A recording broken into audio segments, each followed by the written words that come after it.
will still say good morning and good afternoon to all of you. I'm Brenda Payne, the CEO here at the Hendersonville Area Chamber of Commerce. We're delighted that all of you took time out of your busy schedules to come and be with us at our September luncheon.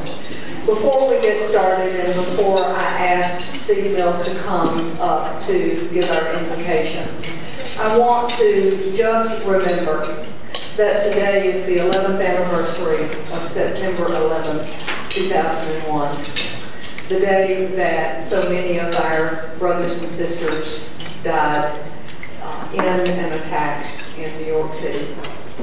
But I also want us to remember that although they gave their lives for our country, there are many, many other folks around in our country and around the world who are helping to preserve our way of life.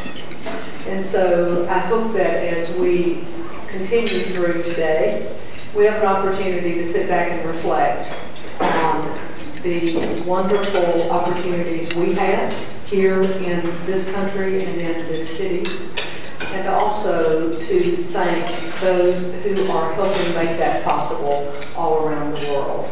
So thank you for your service in all the ways that you provide that service to this community as well. And so now I would ask Steve Mills to come forward and give our invocation. Before I pray, I had the opportunity this morning to go to the memorial for the fire police department put on a little park for 9/11, and it was a very moving, touching experience, and reminded me of how many lives were affected by that event.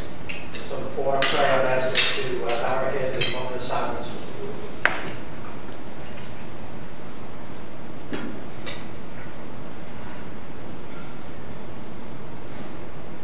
Dear Lord, I ask you right now to continue to bring your hands of comfort and healing on those families that were affected, emergency workers, the employees in that building, just the thousands of people that were affected. I ask you just to continue to comfort them and strengthen them and heal them. Lord, I thank you right now for allowing us to live, work, and play in a community like Hendersonville, in a county like Sumner, in a state like Tennessee, and a country like America. We've been so blessed, and all good and perfect things come from you. We thank you for those blessings. Now we ask you to bless this food, the nourishment of our bodies, to your service. In Jesus' name I do pray. Amen. Amen.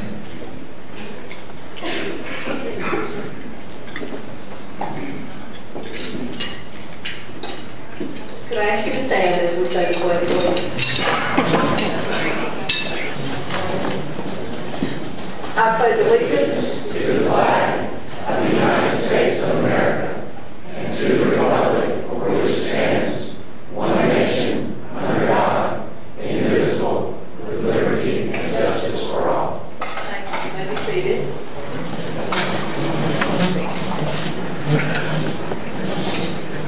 And now it's my pleasure to introduce Lynn Silverman to you. Lynn is going to come up, and Lynn is the owner of Huntington Learning Centers, and he's serving this year as the chair of the Hendersonville Chamber, and we're delighted that he's a part of us, so would you please help me welcome Lynn Silverman.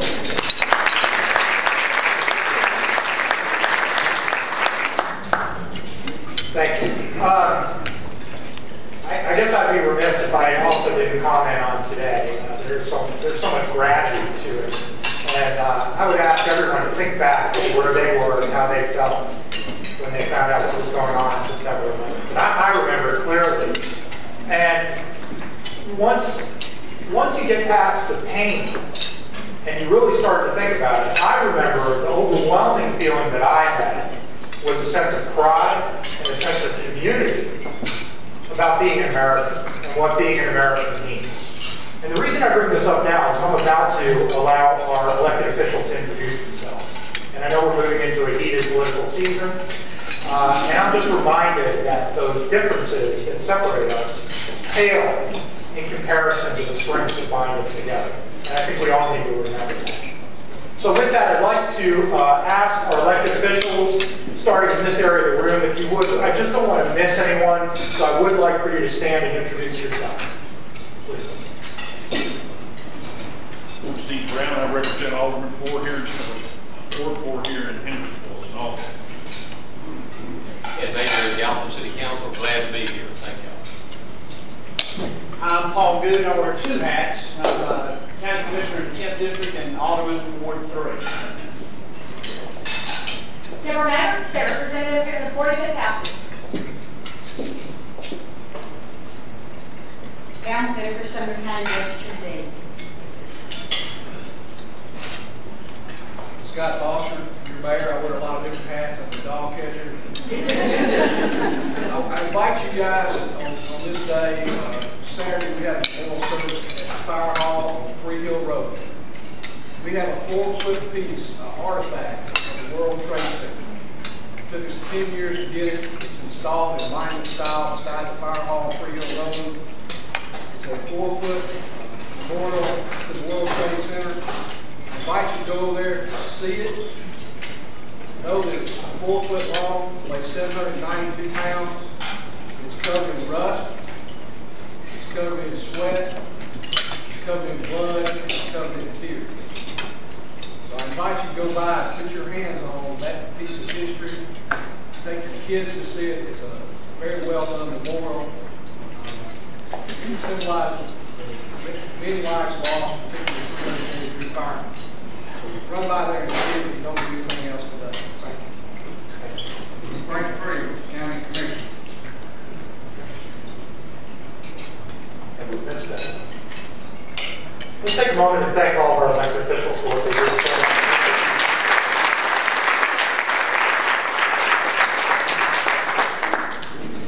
Well, every month I also have the great pleasure of introducing our new members of the Chamber. I do try my best not to butcher anyone's name, so bear with me. I'd like to welcome Aqua Perfect, Tanya McPherson, Cleaning Services Group, Inc., Rick Sturgis, Comcast, Colbert Cheese, Comcast Spotlight, Matthew Lawson, Elite Landscape Company Incorporated, Shannon Warner, Gertner Company, Scott Gertner, Grounds Guys, Dominic Parente, Store Place Self Storage in Madison, Michael Young, and T. Zeka Sales, Tom Zeka. Let's take a moment to welcome our new members.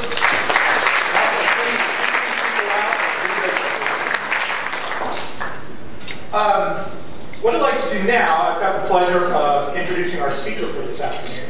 I'm looking forward to telling you a little bit about Terry Clements. We get a bio from our speakers every month, and it's rare and a pleasure to have someone list the jobs that they had when they were in high school. And I started delivering newspapers when I was 13 years old, and I loved that. So he had jobs in high school working at Southern Inn Motel, a nearby restaurant in Clarksdale, Mississippi. So I think that's a great place to start, and you kind of learn what business is all about when you're out there working in a restaurant and in a hotel.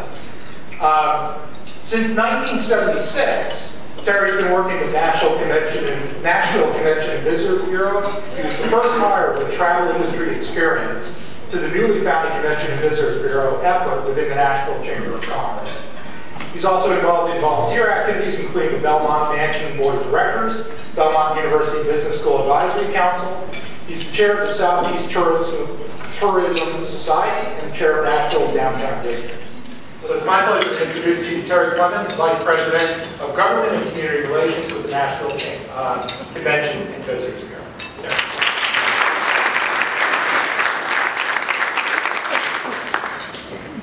Thanks. That's the first time my high school job has ever been mentioned in an introduction. But it says, I accidentally got into this business and it turned out to be pretty good for me. I am so excited to be here today to talk to you about this new building that's going up in Nashville, why we build it, why we need it, and what it's going to do to change life as we all know. A couple of quick facts. Hospitality is the second largest industry in Nashville, second only to healthcare. Brings in about $4 billion and a little over 11 million visitors a year. incredibly lucky that about a third of our business is business travel, which you have no influence over. About a third of it is leisure travel, which we have tremendous influence over, and the other third of it is meetings and conventions. It's not just us bragging about Nashville right now, it's everybody that's taking notice of what's going on here. We've been named, Rolling Stone named us one of the hottest cities in the country for music. Travel and Leisure named us a city that you can go to every day of the year. It's like New Year's. We've just been named by Bon Appetit as a top food city in the country. So what's going on in this community is being noticed around the world. This slide is a reminder of another, nowhere near the tragedy that was mentioned earlier, but certainly one that affected us greatly. This is the flood of 2 years ago, on May the 1st. The stadium on the left you see is what it looked like on May the 3rd. We have a little event scheduled coming up in a few weeks called Fanfare, for those of you that have been around here a long time, CMA Music Festival. That Monday, our phone started ringing with cancellations. People saying that we've seen the city's underwater, we don't want to come, just cancel our hotel reservations. The city pulled together with Country Music Association, Great American Country, radio stations around the country, and said, we're open for business, come and see us. 6 weeks later, the picture on the right was the largest gathering of people that ever came to Nashville for the CMA Music Festival. So that's the kind of spirit that this community has and the way we approach what could have been a disaster. One of the things that, if you've been here a long time, you know we have a theme park for 25 years. Tremendously successful operation. Closed in 1998. We have lacked that family destination attraction ever since then. We're a good place to come, but if you're sitting in your living room with your family in Alabama or Ohio trying to decide where we're going, if you've got young folks, they're not going to say Nashville first. Gaylord and Dolly have announced that they're going to do what we hope will replace that family destination. And in 2014, they will open a combination water park and snow park. The water park will help us fill the summertime months, and the snow park will help us fill the wintertime months. And hopefully that's going to go a long way to fill a void that we've had since 1998. The Convention and Visitors Bureau, look at ourselves a little different than maybe some other cities. We try to figure out where are our holes, where are our need periods, where's our hotels empty, and what can we do to fix them. And this was New Year's Eve. The mayor asked us a couple of years ago, what can we do to help New Year's? It's the slowest week of the year. And we put on the first event down there, and it had about 30,000 people. This last end of December, we had about 70,000 people. It's going to get bigger and better, and this year on ABC TV, our guitar drop is going to be one of those featured at midnight. So if you're not doing anything on New Year's, plan to come downtown, and I can't tell you today who the groups are going to be, but they're going to be well worth hearing. Why did we build a convention center? Why did we decide to build a new one? In 1987, when the one that we have opened, if you see on the left, it was about 118,000 square feet of space. Nice amount of space. I'll talk louder. Okay. 118,000 was perfect for the size that we had at the time, but we quickly outgrew it. One of our blessings and curses with Nashville is meeting planners set records for attendance. That's the blessing. The curse is we go to book them to come back to Nashville, and they say, we outgrew you. Thanks for helping us grow, but we don't fit anymore. So that building that worked for us 25 years ago doesn't work for us today. The one we're building today took us about 13 years to get approved and go through the state legislature and get some legislation passed for financing. Metro Council had to do 18 different votes to approve it. It's going to be 350,000 square feet. And to put that in perspective for you, it's 6 square blocks of space. And one roof, all flat level floor. We can compete. Okay. The old center, the one that we have today, competes for about 20 to 25% of all the conventions in the country. So we're leaving an awful lot of money on the table going to other cities. The one we're about to build or about to open is going to be able to accommodate about 70 to 75% of all the conventions in the country. We're not going to build it big enough. As I always say, we don't build the church for Easter Sunday. We're not going to build it to hold the biggest ones. They're going to continue going to Chicago and Orlando and that kind of place, but we're going to get most of them. Most important on here, it's 1.2 billion square feet of conditioned space under one roof. We're going from the 40th largest, from the 115th largest convention center in the country to the 40th largest. Our old center was the size of Dubuque. And most people, when they think of major convention cities, Dubuque is not high in there on their minds. This is where it's going to be. At the top of this map would be Broadway. On the top right of this map would be the arena. On the right-hand side of this map would be the Country Music Hall of Fame. Demonbreun is the north boundary. 5th Avenue is the east boundary. 8th Avenue is the west boundary. And the newly built Korean Veterans Boulevard will be the boundary on the south. 6th Avenue, as you see here, runs right through the building. And I'll show you a little picture here in a moment of how that's going to work. But unlike our current convention center, if you drop somebody off, you're sitting in the middle of Commerce Street, in the middle of the rain or snow or whatever. Here, you'll pull underneath the building, drop your guests off, and then pull right into a parking lot that on this side of the building to your left is 1,800 parking spaces inside the building. This is the actual site. So you can see the arena roof there on the top right. The Hall of Fame on the top right, and the Gulch would be over to your left. One of the things that I don't think anybody realized is if you're on the 5th Avenue side of the building, you're a block away from the honky tonks, the entertainment district. If you're on the 8th Avenue side, on one end of you're a block and a half away from the Frisk Center for the Visual Arts, and on the other end of the building, on 8th Avenue, you're a block and a half away from the Gulch. So this building is really going to tie together south of Broadway in ways that none of us have ever dreamed of. This is the finished product. This is what we hope you'll see here in a few months. I'm going to show you some progress pictures in just a second. One of the things that I can say about this, the architect that designed this has designed 40 of them from all around the world. Some of the best ones that have ever been designed, he designed. And he was asked recently, tell me what other convention centers this compares with. And he thought for a minute and he said, it really is not like any other convention center. It's more like a performing arts center. And to me, that's the highest praise you could say is we didn't build a big ugly box. This is one of the side benefits of our new center. Most of you recognize this as a leftover from the Industrial Revolution. It's an electrical substation. Ugly, it used to be on 6th Avenue in Demonbreun.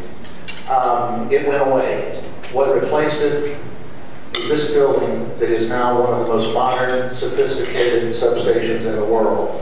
This is the first one built with this technology. We're booking engineers to come from all over the country to study our new substation, and we also got rid of that ugly monstrosity at the same time. This is another thing that you will never see again, but I wanted to show it to you. On the bottom left here, you see that slab of concrete. That is a water tank. It's a 350,000 gallon water tank. And the water that, we're going to absorb some of the water, which I'll show you in a minute, but the water that rolls off the roof is going to come down into this tank and be stored. And it will then be used to water the landscaping throughout the building and to flush the toilets throughout the building. Saving Nashville a whole lot of money because all of our water that goes in the storm system goes to the water treatment plant, so we pay for every gallon of that. So it's going to help us a lot. This is one of the other green parts of the building that is just spectacular. This is a window that will be open to the public. Unfortunately, you can't go out on this roof because it's a membrane roof and it's not designed to hold people. But this is the green roof on top of the building. The green roof is there for a couple of reasons. It absorbs water, so you don't run off as much water. But secondly, on a day like today where the sun's shining bright, it keeps the temperature of the roof down about 40 degrees lower than what it would be if you didn't have that green roof. So it saves a huge amount of money in air conditioning costs. The green roof, we get asked about it all the time. Some of you are gardeners, I'm sure. It's not really grass, it's sedums. And sedums are a waxy cactus-like plant that absorb a lot of water. They don't require a lot of tending. They don't need to be cut or mowed or anything. And they just sit there and thrive in the sunshine. And so that's what the green roof is made up of. And I took a developer up on there the other day, and he sent back a picture he took of the roof, and he said, it's like being in a spaceship, and when you open the door, you're on another planet. And that's literally what being on the roof of this building looks like. This is the 5th Avenue, and Demonbreun is to your right, 5th Avenue is to your left. So we are standing on a street corner right across the street from the Country Music Hall of Fame. This is the entrance. You would come out and go to the honky tonks from the entertainment district. One of the things you'll see that we really ask for the architect, don't make it a big ugly concrete building. And so you're going to see, as we go all the way around the building, you're going to see huge amounts of glass and light inside the building. This is the Demonbreun side. That great big bump out that the contractor calls the whale or shamu is actually where all the people moving equipment is. The elevators, escalators, and the stuff to get you from one floor to the other. The total building is 14 stories tall.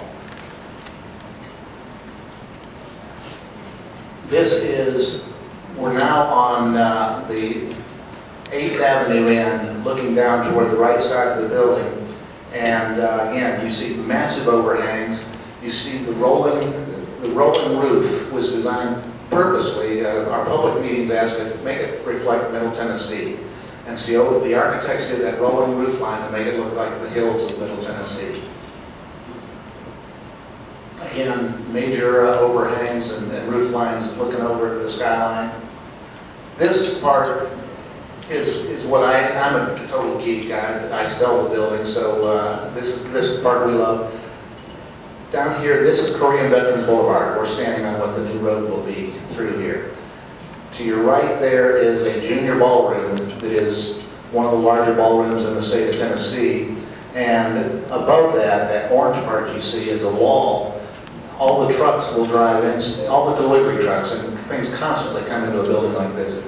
All the delivery trucks pull into the building, disappear in the building, and go up a ramp, and there's 33 loading docks behind that wall. So you will never see a truck once it enters the building, and you won't sit behind trucks as we've done on Broadway. Anybody who's ever been downtown during a setup of a show. This is one of the hallways. 5th Avenue is immediately to your left. Again, you see massive amounts of windows and natural light coming in. This is, for those of you that still smoke, and I know some of you do, there's a number of little balconies that have spectacular views. And this will be one of those smoking balconies that overlooks 5th Avenue and Demonbreun. Demonbreun is immediately to our right. So this is the hallway that runs all the way the length of Demonbreun. And the area that we're standing in is a pre-function area where you'll have receptions and things before you actually go into the exhibit hall or the ballroom. This is the giant ballroom on the top. And if you remember that picture I showed you, and I'll show you at the end again, it looks like a guitar from above. That was on purpose. There's lots of musical icons in this building. This is the largest ballroom in the state of Tennessee.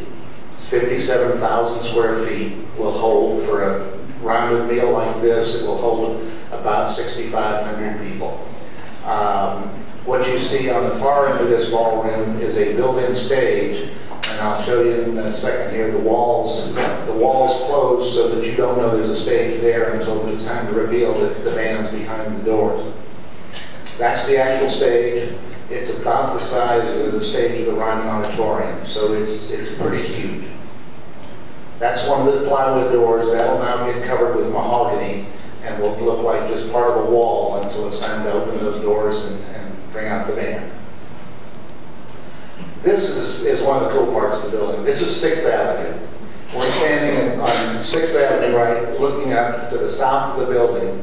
If you went through this building and drove south, you'd go underneath the interstate and go anywhere to the south part of Nashville.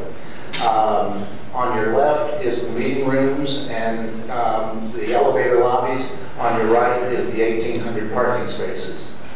You can't tell it, but on the wall on the right, there will be a 180-foot long piece of art that will be hanging there. And there's actually going to be over $2 billion worth of art through this building, and almost everybody, every bit of it is artists from Nashville and Middle Tennessee and actually the state of Tennessee. why we sell it. This is the part we love. This is the giant exhibit hall. 6 square blocks of space. For those of you that might be in the business, you notice very few columns. The only columns are out here at the edge of the building to support the stuff that's overhead. But those beams that you see are 270 feet long each. And so clear span space of nearly the length of a football field.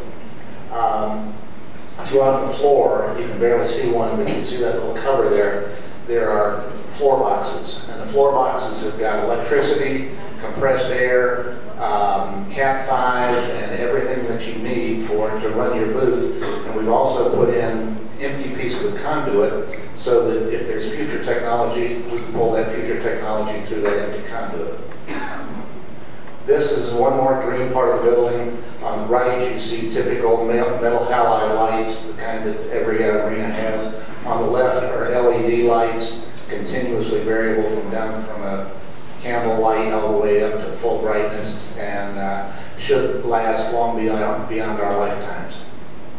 This is the very first meal in the junior ballroom. We celebrated safety one day and thanked them for a safe job and fed 1,200 workers who were on the site that day. Right today, there's about 900 people there on the site. Here you see some of the glass. There are 14 miles worth of carpet going in the building as we speak. There are some of the carpet patterns. The carpet is exactly the same that's in the World Congress Center, and it took about 12 years before it wore out, so we've got a good lifetime on that stuff. This is the ballroom on the roof, and the far end that you see is those doors that I was talking about on the stage. What you can't see here is at the top of it, those things that look like ribs are designed to look like the inside of a piano, but they also hide the tracks for all of the air walls that you can divide the room up into various sizes of room. How are we doing? We're doing incredibly well. It's not open yet. We've booked 63 groups with 730,000 room nights attached to those groups. Meeting planners are not risk takers. They don't like to book a building based on pretty pictures. They want to talk to their friends and ask, how did it work? Did the move-in work? And that kind of thing. The fact that 63 groups have now said, we trust Nashville enough that we'll book your building before it's even open is a testament to the value of this city. One of the most important things I can tell you and every other audience we've ever spoken to, you will not pay a dime for it. It is totally being paid for by visitor taxes. And when I'm asked, how do we know that'll work? In the worst recession that most of us have known in our lifetime, we've not only cash flowed what we needed to pay for it, but we've cash flowed about 20 million more than was needed. So the numbers are going to work. This is the new hotel across the street from it, the Omni Hotel. It's 800 rooms.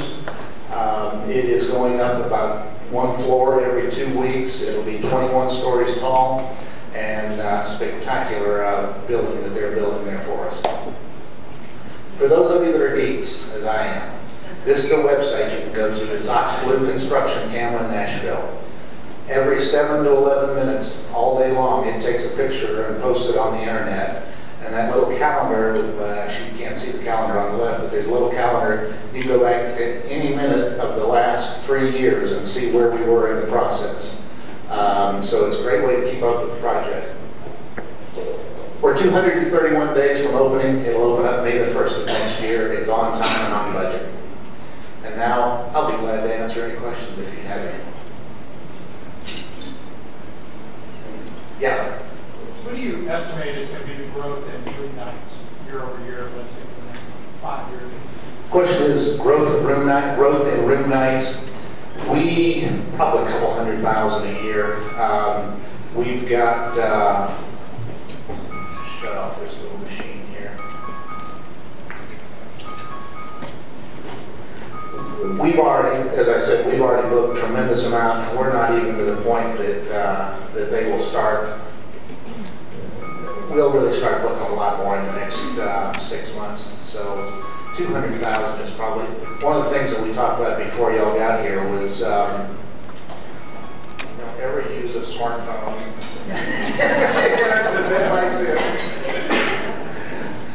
We had two pieces of business we had to move, and in the hotel business business, Moses here in the hotel business, one of our sayings is, it's not what you book, it's what you move. Because if you move something, it means not only do you have that you originally booked, but now you got something else.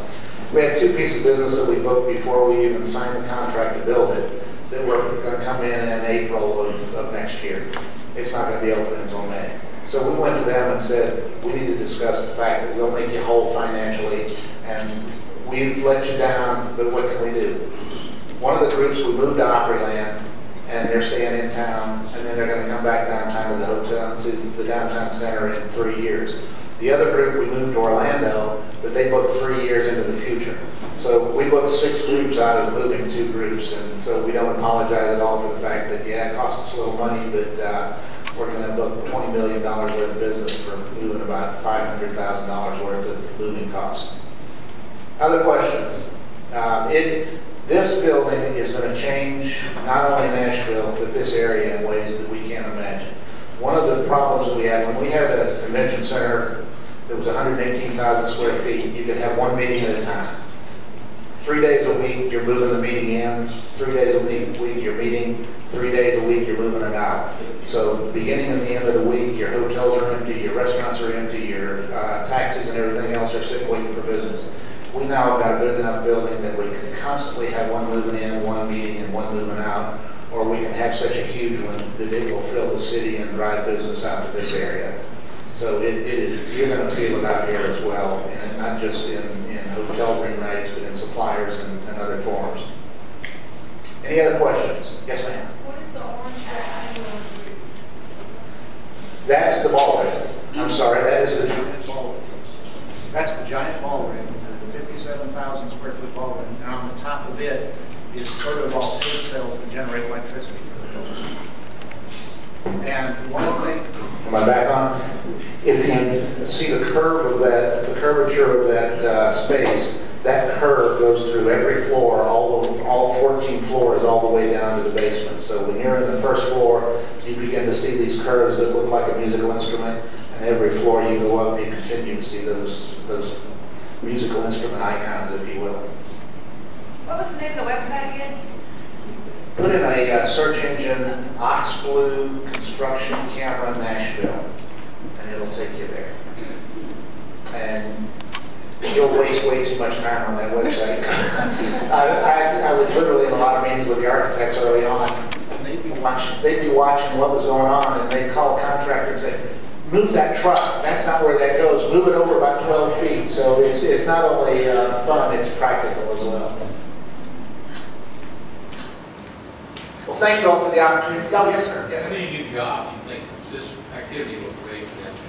The number of new jobs, there's 2 or 3 answers to that. The convention center itself will only be about 300 jobs, because what they do is they staff up based on, if we got a big meeting coming in, they hire a bunch of day employees.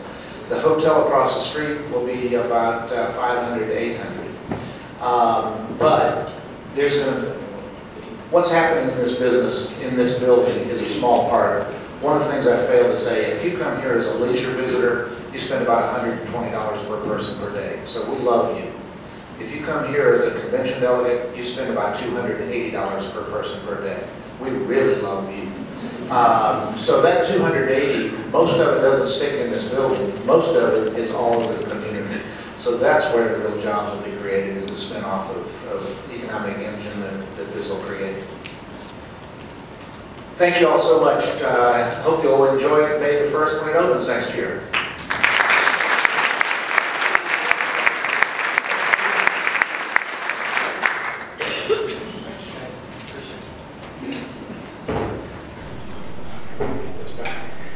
All right, well, that's a very cool looking building. As a matter of fact, I'm thinking about doing those little cactus things on the roof of my house. I mean, seriously, that looks like a really good idea, so I may try that. Before I forget and move past this, I was reminded about the smartphone going off. This was left at the registration desk, so if you just want to come up after and pick that up, I've got that for you. All right. Moving on, what I would like to do is invite our display tables to come up and talk about their products and services. You want to make your way up?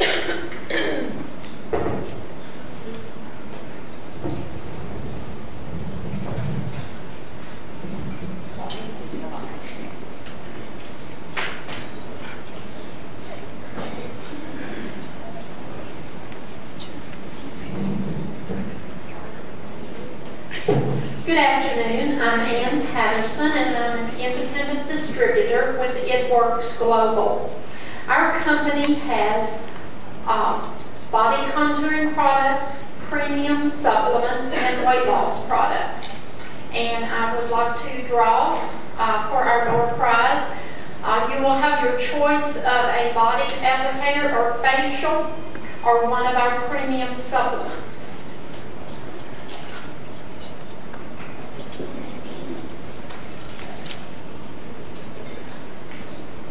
Mary Beth Hearn, is she here? Or Tommy Cohen?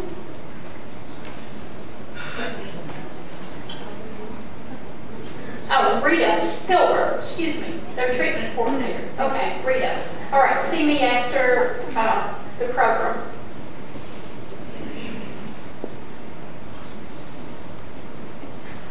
Hello, Mike Seeley, Holder Family Fund Center.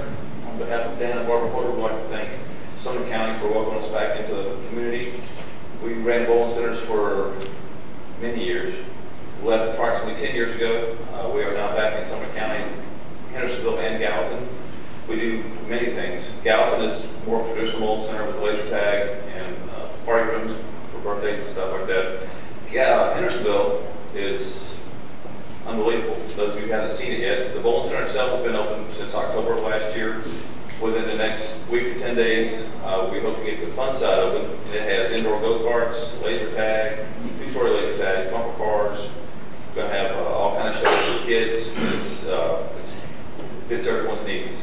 Not quite as big as the convention center in Nashville, but we do host up to 200 to 300 people. So if you'd like to come out for your church groups or Boy Scouts or anything like that. As far as the bowling side, I'm a bowler. That's my passion. The holders are bowlers from way back when also. I'm one of 20 coaches. USA Bowling is a national arm, the youth coach bowling. And I teach parents how to be coaches. So if any of your churches, school groups, Cub Scouts, Girl Scouts, any kind of thing like that, that you would like for us to come out, it's no charge. We want kids to learn how to bowl. More kids that bowl. If you're like me, I bowl where my daughter goes. So we get to tag along, and we have a facility that can take care of all your needs. And thanks for your time. We also, we had to draw a ticket. I couldn't get my hand in the bucket over there.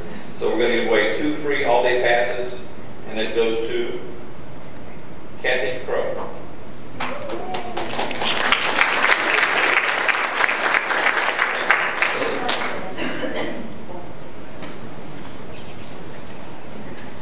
Bruce Carter, this is Nancy Myers from the First State Bank. I'm going to give away Nancy's going to sing and dance. You want to clear this room real quick, don't you?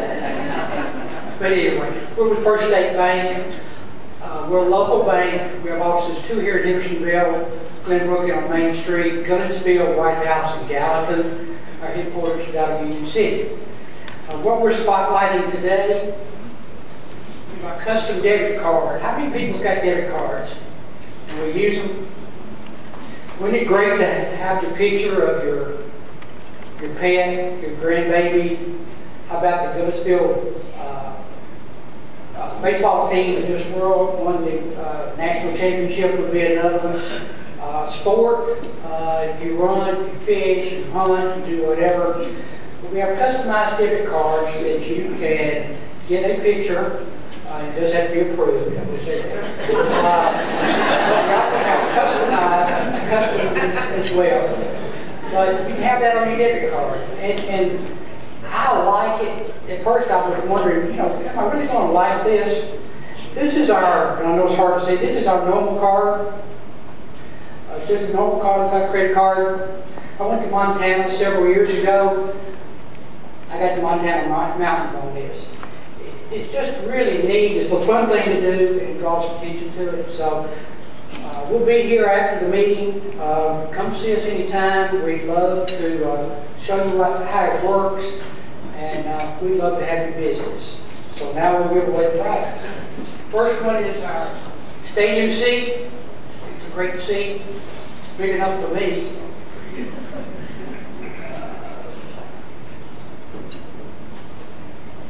Ken Kreider. All right.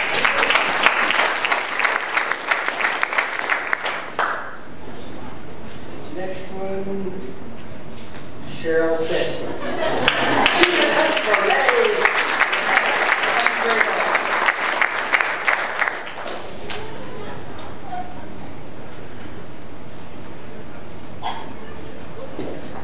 How are you guys?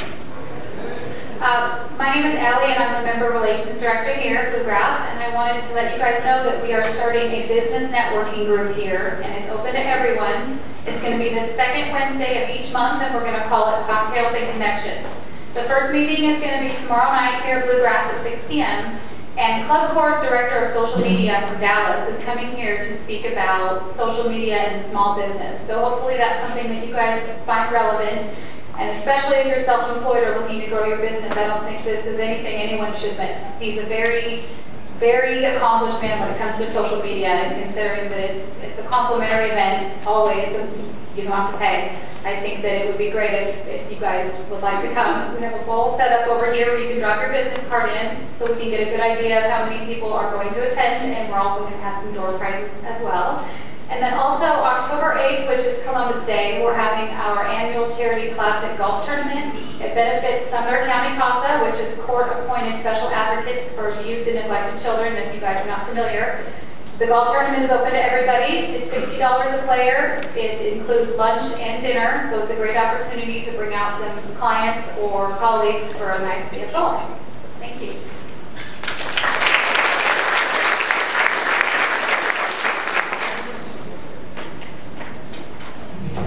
Okay, and I'm going to remind everyone of some wonderful opportunities the Chamber has coming up. For our connection opportunities, we have Coffee Connection. It meets every Tuesday morning. Coffee starts at 7:45. The connection part starts at 8, so make sure you're there early. Of course, Leads Exchange meets every Wednesday at 12 noon at the Chamber. And then our next business after hours is September 20th at Rock Castle. And it is sponsored by ITS Techs, Nationwide the Sessler Agency, Tankersley Chiropractic, and Shane's Rib Shack, and they'll have live entertainment. So everyone make sure you come out to Rock Castle. And our next luncheon is October 2nd, and it will be the mayoral forum, so all of the candidates running for mayor will be there. So there will not be a, look, now I got 2 coffees. The Coffee Connection will not be on the 5th. Coffee, what? We like coffee at the Chamber, except for me, I don't drink coffee.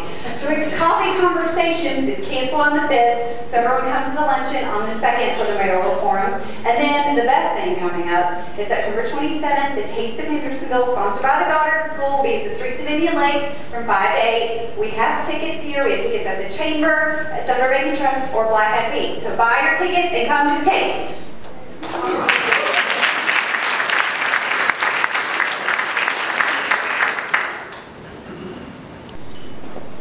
Thank you, Cassie. So I think all of you got your marching orders about where you're going to be over the next 2 or 3 weeks. Make your reservations now. I really appreciate Cassie coming up and doing that. And Bruce, by the way, I want to know if I can get a picture of me rappelling off the tower at Fort Campbell. Wendy and I went up a couple of weeks ago, and we both rappelled, and we both got video of that. So can we do that? Can we get a picture of just me in the helmet and then the harness and all that stuff on the debit card? Yeah. Okay. We'll talk about that. We'll talk about that. Okay. We have one more door prize, and that is for Signature Cleaners, a $25 gift certificate. And the winner of that today is Mara Chaffin with the Holder Family Fun Center.